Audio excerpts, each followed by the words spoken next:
Hello everyone, good morning, सुप्रभात, राधे राधे। चलिए अपने दिन की शुरुआत करते हैं। सबसे पहले मैंने यहाँ पे गर्म पानी किया है, गर्म यानी गुनगुना पानी किया है। उसके बाद मैंने पानी अपना ग्लास में निकाल लिया है। कभी कभी पानी रख करके ना कुछ काम करने लग जाते हैं तो पानी थोड़ा सा ज़्यादा गर्म हो जाता है। अब वही बात होती है ना कि कोई भी चीज़ अति बहुत बेकार चीज़ होती है। बहुत ज़्यादा गर्म पानी भी शरीर के लिए नुकसान करता है और ठंडा पानी तो नुकसान करता ही करता है। तो आजकल ठंड के मौसम में ना हल्का गुनगुना पानी पीने का अपना अलग ही आनंद है। थोड़े सा गले में खराश, नाक में दर्द, जुकाम की शिकायत भी है। उसके बाद बेटा उठ करके पढ़ाई कर रहा था। बेटी के तो अपना अलार्म लगा होता है, इसका तो पता नहीं क्या होगा आगे, भगवान ही जाने। और भगवान ही जाने मतलब अच्छा अच्छा ही करें, बच्चे इतनी मेहनत करते हैं। पहले घर में सबसे पहले मेरी आँख खुल जाती थी, लेकिन आजकल सबसे पहले मेरे घर में मेरा बेटा उठ जाता है। उसके बाद आधा लीटर ये गुनगुना पानी पिया। उसके बाद चाय मैंने चढ़ा दी थी चीनी चाय की पत्ती डाल करके। आजकल मैं खौल जा रही है तब अदरक डाल रही हूँ। कभी कभी ऐसी होती है ना कि दूध हल्का हल्का फट सा जा रहा है तो फिर मज़ा नहीं आता। चाय मेहनत से बनाओ और अच्छी पीने को ना मिले ना तो फिर दिमाग थोड़ा सा सटक सा जाता है। सुबह सुबह चाय के आदी जिनको जिनको चाय की आदत होती है ना उनसे पूछो, चाय एक घूंट ही मिले पर वो बहुत अच्छी वाली चाय हो जिसमें चीनी कम हो। छुट्टी वाला दिन है, सब लोग घर पे हैं। और उसके बाद ना आज मतलब प्रोग्राम में भी जाना है। गोरखपुर पुस्तक महोत्सव है ये। गोरखपुर महोत्सव लगता है जनवरी में, हर साल गोरखपुर महोत्सव लगता है। अभी तो चंपा देवी पार्क में लगता था, यानी नौका विहार पे लगता था। कई साल यूनिवर्सिटी में भी लगा तो बहुत अच्छा लगता था। यूनिवर्सिटी में तो बहुत मज़ा आ रहा है, लेकिन सुनने में अभी आ रहा है कि इस बार फिर से यूनिवर्सिटी में ही लगेगा। चाय पिया, पानी पिया, उसके बाद अब आलू उबलने के लिए रख दिया था। आलू उबल जाने के बाद मैंने यहाँ पे दाल लिया है। आज मैं दोपहर के ही खाने में सुबह से ही तैयारी कर रही हूँ, दोपहर तक ही खाएंगे खाना। तो आज मैं बनाऊँगी दाल चावल चोखा चटनी और बस इतना ही बनाऊँगी। तो मैंने दाल बनाने के लिए वही सिंपल तरीका जो सबसे ज़्यादा स्वादिष्ट होता है। इसमें अदरक, लहसुन, हरी मिर्च, प्याज, टमाटर ये सब डालने के बाद आज चने की दाल थोड़ा सा मिक्स कर दिया है। और बेसिक से मसाले, हल्दी मसाला, नमक स्वादानुसार, थोड़ा सा किचन किंग, थोड़ा सा हल्दी पाउडर, एक तेज पत्ता, थोड़ा सा सब्जी मसाला भी आप डाल सकते हो, थोड़ा सा देसी घी भी डाल सकते हो, नहीं भी देसी घी डाल सकते हो। सिर्फ आप दाल डाल दो, प्याज अदरक लहसुन हरी मिर्च डाल दो, थोड़ा सा हल्दी पाउडर डाल दो, इसी से ही इसका स्वाद आ जाएगा। चलिए दाल को चढ़ा देते हैं, धीमे धीमे पकता है। उसके बाद कपड़े धुलते हैं, स्नान करते हैं, पूजा पाठ करते हैं।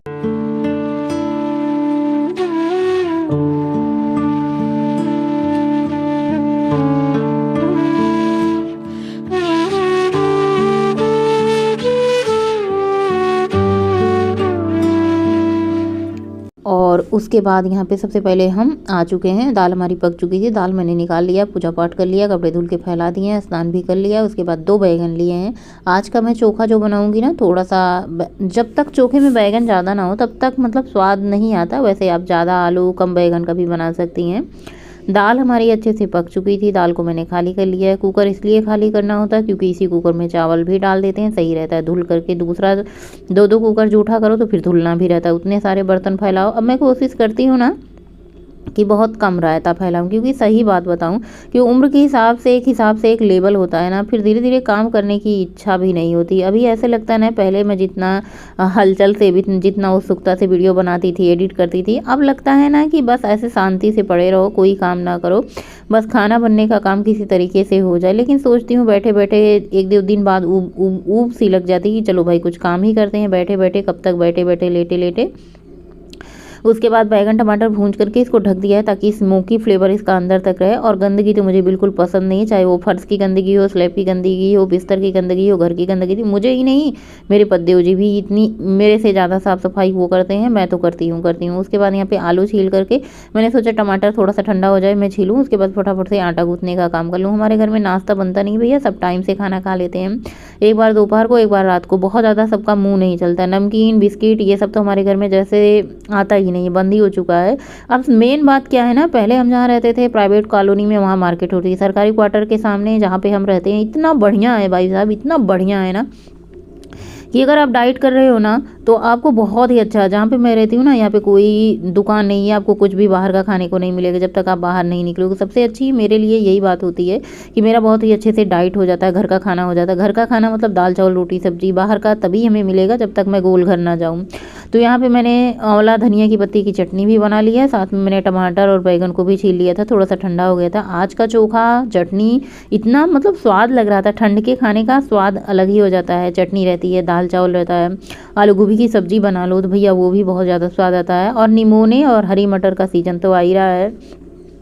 सबको आम बहुत ज़्यादा मेरे घर में पसंद है, लेकिन मुझे हरी मटर बहुत ज़्यादा पसंद है। हरी मटर को आलू डाल करके फ्राई करके उसमें धनिया की पत्ती डाल लो भाई साहब, उसके साथ चाय, एक बार खा लो पूरे दिन भूख नहीं लगती, और ऊपर से इतना मनपसंद चीज़ होती है कि मैं क्या बताऊँ। तो यहाँ पे मैंने आलू टमाटर बैगन सबको छील करके अच्छे से मैश कर लिया, बस फटाफट से कढ़ाई चढ़ाई है। तड़का मैंने पहले से ही काट करके रेडी कर लिया। ये वाला चोखा मेरे घर में बहुत बनता है। बैगन जब भी आता है ना, सब्जी तो कभी बनती ही नहीं, चाहे वो मसालेदार हो चाहे वो सूखी हो। ऐसा ही मेरा मन हुआ तो मैंने कभी बना दी। बाकी बच्चे पद्देव जी को चोखा ही पसंद आता है, और इसे कच्चा भी बना सकते हैं, इसे भून करके बनाओ। बाटी के साथ बनाना होता तो मैं कच्चा बनाती हूँ, अगर दाल चावल के साथ खाना होता तो मैं इसे फ्राई करके बनाती हूँ। तो बस अदरक लहसुन हरी मिर्च जीरा का तड़का देने के बाद खूब अच्छे से पकाने के बाद इसमें मैश किया होगा आलू बैगन और टमाटर का मैंने भरता डाल दिया है, ऊपर से धनिया की पत्ती डाल दी। इसको 5 से 7 मिनट अच्छे आंच से धीमी धीमी, नीचे ऐसे लगता है ना कि ऐसे मतलब सोंधा सोना हो जाए, उसके बाद फिर इसको धीमी धीमी आंच पे चोखा को पकाते रहें, चलाते रहें।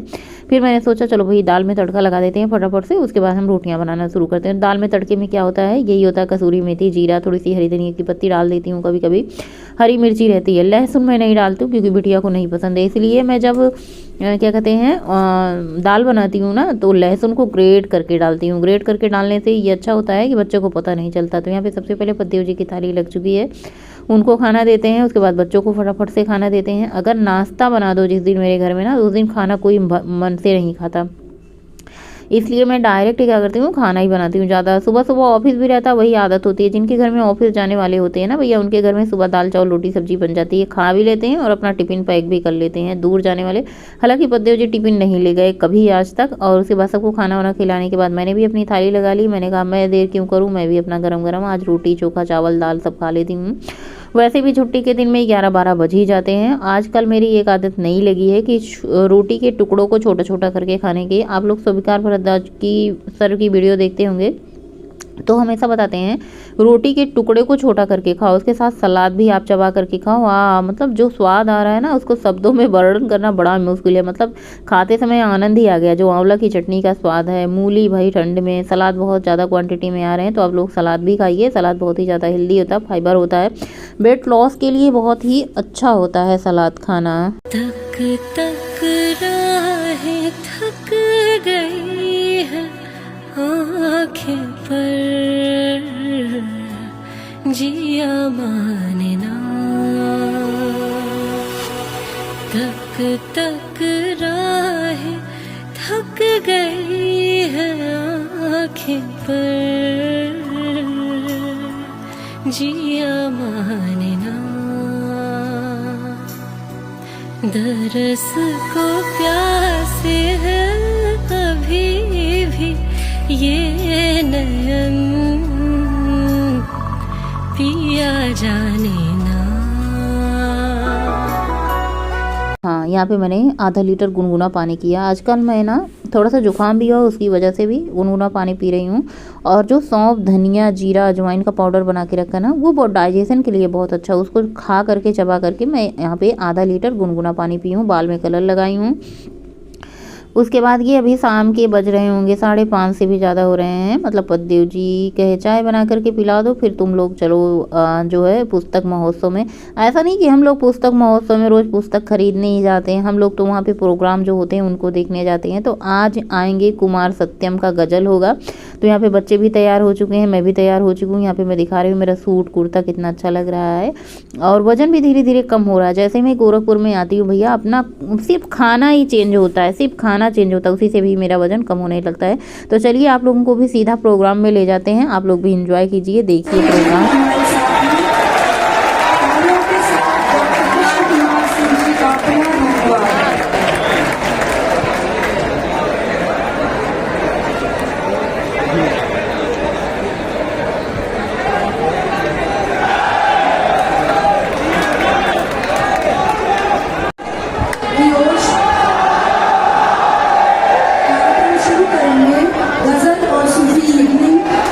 जितने आगे हैं उतने पीछे। सबसे निवेदन है कि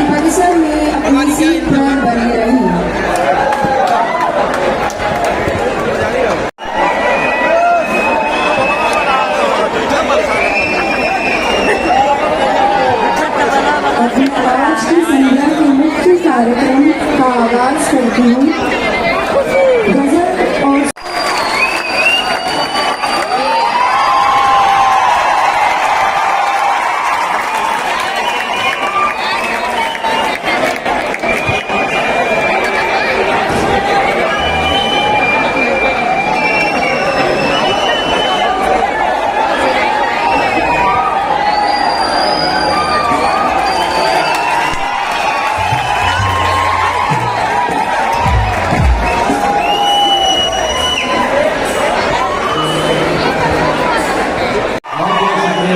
और कहते हैं कि बगैर आग जलाए धुआं उठा कैसे, और कहीं उठा ही नहीं तो फिर यहाँ उठा कैसे। और कौन कहता है जवान नस्लों को गजल पसंद नहीं, अगर पसंद नहीं तो हर एक शेर पे एक एक नौजवान उठा कैसे।